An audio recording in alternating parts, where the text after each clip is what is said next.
मागील काही दिवसापूर्वी मौदा वार्ड क्रमांक 10 मध्ये स्पार्क होऊन वीज खंडित झालेली होती. त्यावेळी महावितरण विभागाकडून मौदा एमएसईबी कडून नवीन केबल लावण्यात आलेले होते. त्यावेळी दर्जाचा विचार न करता तात्पुरती सुविधा करण्यात आलेली होती. मात्र वारंवार जात असलेल्या आणि अशा प्रकारे स्पार्क होऊन केबल खाली पडून लोकांच्या जीवितहानीला एमएसईबी मौदा ही जबाबदार असून यामुळे नागरिकांना अनेक असुविधांना तोंड द्यावे लागत आहे. यामुळे मौदा नगरपंचायत 10 वार्डमध्ये अशा प्रकारचा वीज खंडित होऊन लोकांना असुविधा निर्माण होत आहे. याकडे एमएसईबी दुर्लक्ष करीत असून स्थानिक लोकप्रतिनिधींचे याकडे दुर्लक्ष झालेले आहे आणि नागरिकांना खूप मोठ्या प्रमाणात पावसाच्या दिवसामध्ये साप, विंचू आणि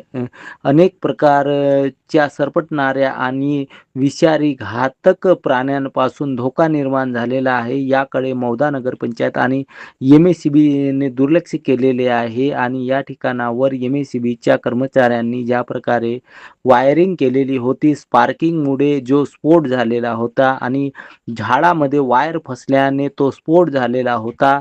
त्या ठिकाणी आज त्या नागरिकांना खूप मोठ्या प्रमाणावर असुविधा होत आहे आणि वास्तविक परिस्थितीमध्ये त्या ठिकाणावर ज्या प्रकारे वायरिंग करण्यात आलेली होती त्याप्रमाणे लाईनमॅन लोकांनी असुविधेची कमकुवत क्षमतेची वायरिंग केल्यामुळे आज सुद्धा लाईन खंडित झालेली आहे आणि वायर खाली पडलेला आहे. त्यामुळे जीवितहानी आणि या लाईनच्या अशा होणाऱ्या खंडित स्वरूपामुळे नागरिकांना मोठ्या प्रमाणात नुकसान होत आहे. याकडे एमएसईबीने जातीने लक्ष घालून चांगल्या प्रकारची आणि सुसक्त लाईन सुविधा उपलब्ध करून द्यावी. नागरिकांकडून ज्या प्रकारे वाढीव बिल घेण्यात येत आहे, मात्र नागरिकांना ज्या प्रकारची लाईन सुविधा देण्यात यावी. नागरिकांना पावसाच्या दिवसामध्ये सरपटणारे प्राणी, विषारी प्राणी यांच्यापासून संरक्षण हवे.